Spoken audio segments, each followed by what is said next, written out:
escola já era o link grau. Então, isso que eu me esqueço sempre. Vamos lá. Vamos falar sobre o senhor Joaquim de Souza Andrade, que adotou o nome Souza Andrade. Tudo junto, aquela beleza que eu tinha colocado para vocês lá. Tá? Bom, o Souza Andrade, ou Souzandrade, é um poeta maldito. Por que é um poeta maldito?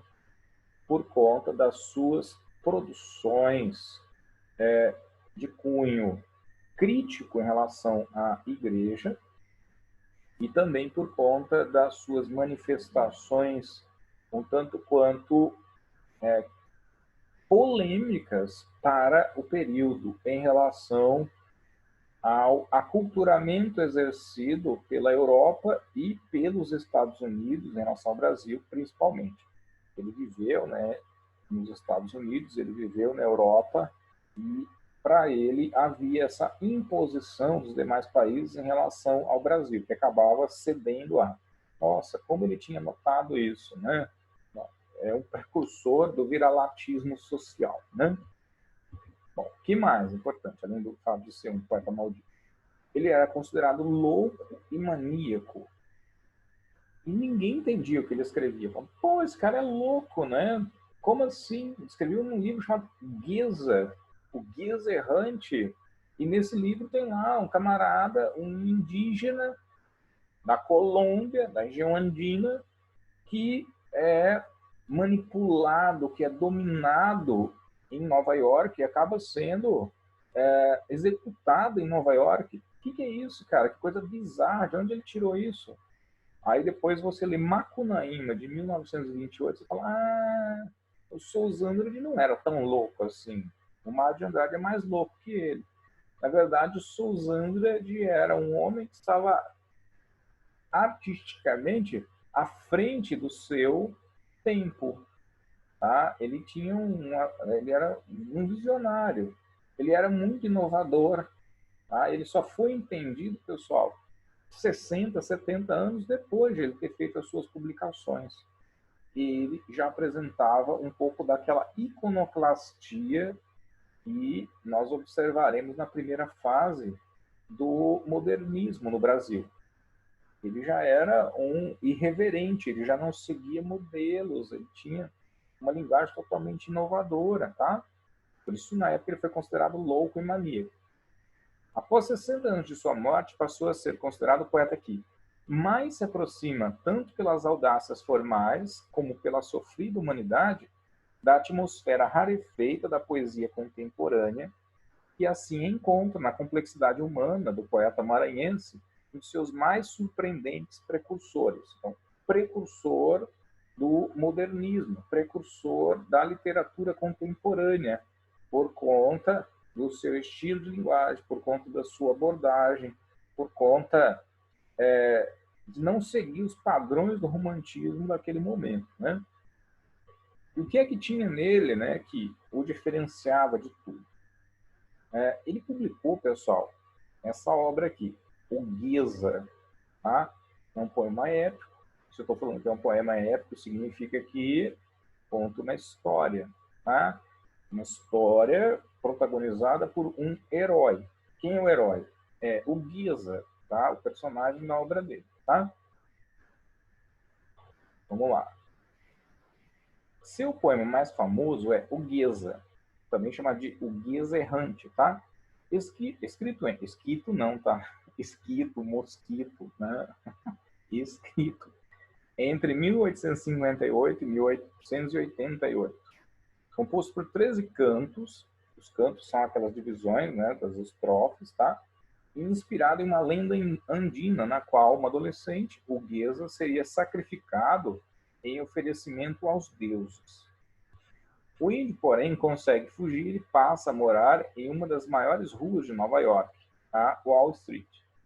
Os sacerdotes que o perseguiam estão agora transformados em capitalistas da grande cidade de Nova York e ainda querem o sangue do Gueza, que vê o capitalismo consolidado como uma doença. Notem que ele começa a discutir questões que estão, né, muito à frente das preocupações do final do século XIX. Essa questão de capitalismo é uma questão atual. Capitalismo, socialismo, comunismo, a gente ouve algumas bizarrices nesse sentido, tá?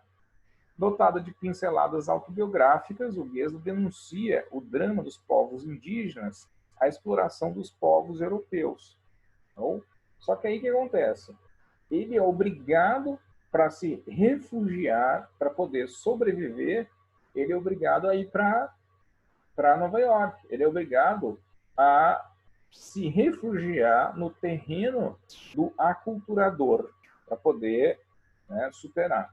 Por quê? Ele é obrigado a se refugiar na casa do próprio aculturador, porque a sua casa, a América Latina, no caso a Colômbia, foi tomada por esse aculturador, por esse elemento neocolonizador, né? Vamos chamar dessa maneira.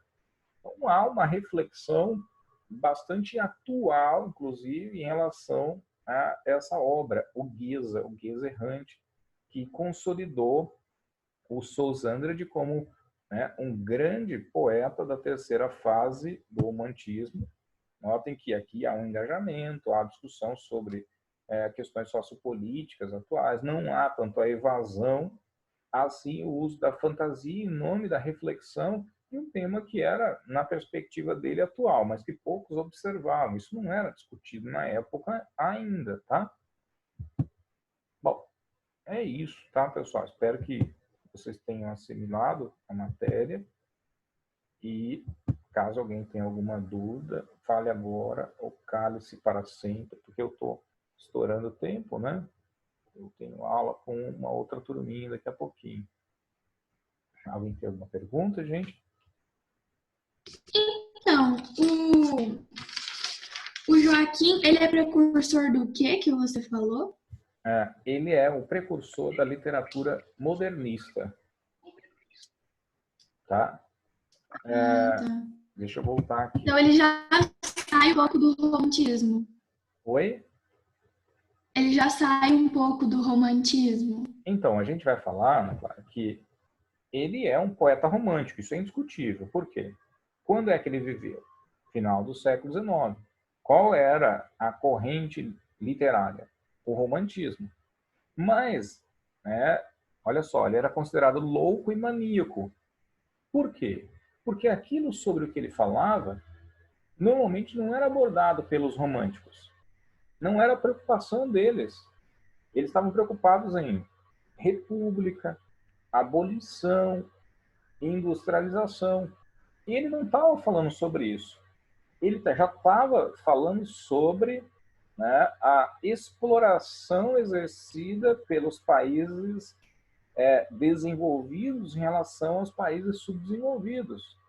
E aí entrava na questão do capitalismo, capitalismo selvagem, inclusive, né? Era o elemento marcador, ou demarcador dessa exploração. Por isso que foram necessários 60 anos para que ele passasse a ter alguma consideração. Então Sousandra ele já estava preocupado com isso. Olha, mas que homem antenado. Ele era, além de um poeta, um cara muito ligado em atualidades, um cara muito ligado na questão social, sociopolítica, né?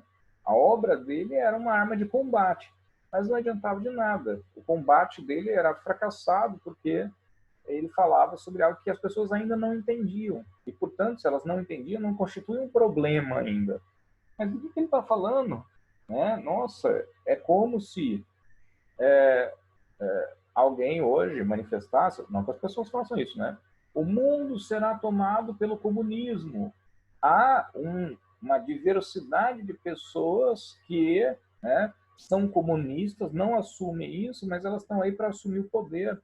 O mundo, todos os países serão dominados pelo comunismo. Vocês não veem que no Brasil os comunistas dominam, né? Querem tirar o presidente do poder porque o comunismo vai assumir? Não sei se vocês já ouviram esse tipo de comentário, tá? As pessoas não entendem isso. No caso, o exemplo que eu dei, né? Eu espero que isso não se confirme. Pelo menos para mim é uma ideia disparatada agora, tá? Há muitas pessoas que acreditam.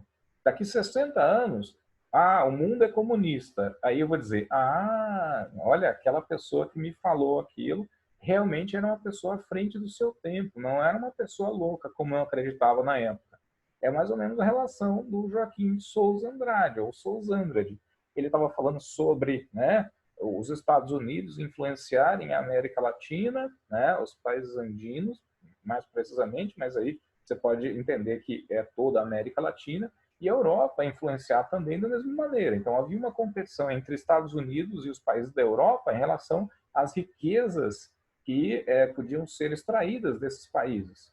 E, além das riquezas, a questão cultural e tal, a imposição da cultura a esses países e tal, para criar uma relação de dependência. Ele estava falando sobre isso, basicamente de forma metafórica, né?